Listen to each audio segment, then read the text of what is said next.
Once you're in the McCain organization, and you're in the McCain organization, it's kind of it's a lifetime association. If the McCain Mafia had an induction, it could have sounded more like an insult. My running name has always been Scumbag. This kind of teasing a compliment, meaning the boss liked you.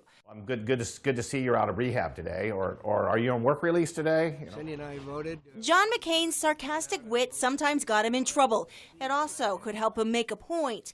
In 1982, when he was criticized for running for Congress, so soon after moving to Arizona, he fired back like this. Now that I think about it, the longest place I ever stayed my whole life was as a prisoner of war in North Vietnam. So no, sir, I'm not a carpetbagger, I'm an American. And that was the end of that conversation. POW Congressman, then Senator, McCain became one of the best-known Americans of our time. Kurt Davis remembers the crush of admirers at a banquet. McCain didn't even have a chance to eat his dinner. They wanted just one picture or just one word. And I remember my wife leaned over to him and said, "Does that ever drive you crazy?"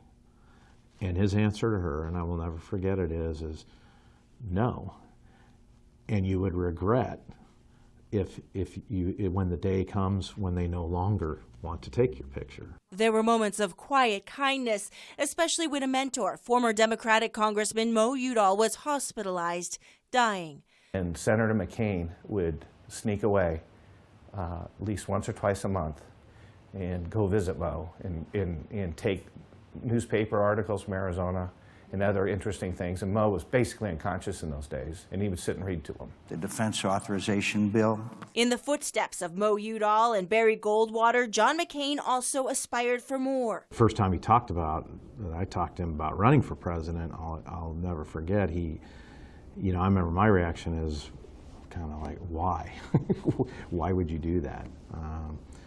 But he has a career of public service. His entire life is defined by that.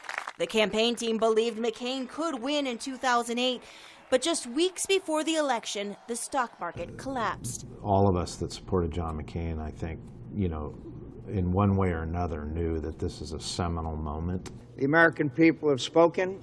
If he had become president, he would have served our nation well. Always put country first, and he always did what he thought was the right thing to do, whether it was politically popular or not. In a way, John McCain is the godfather of modern Arizona politics, and through the people he worked with and mentored, like those proud to call themselves the McCain Mafia, his influence will continue for generations. In Phoenix, Melissa Blasius, ABC 15, Arizona.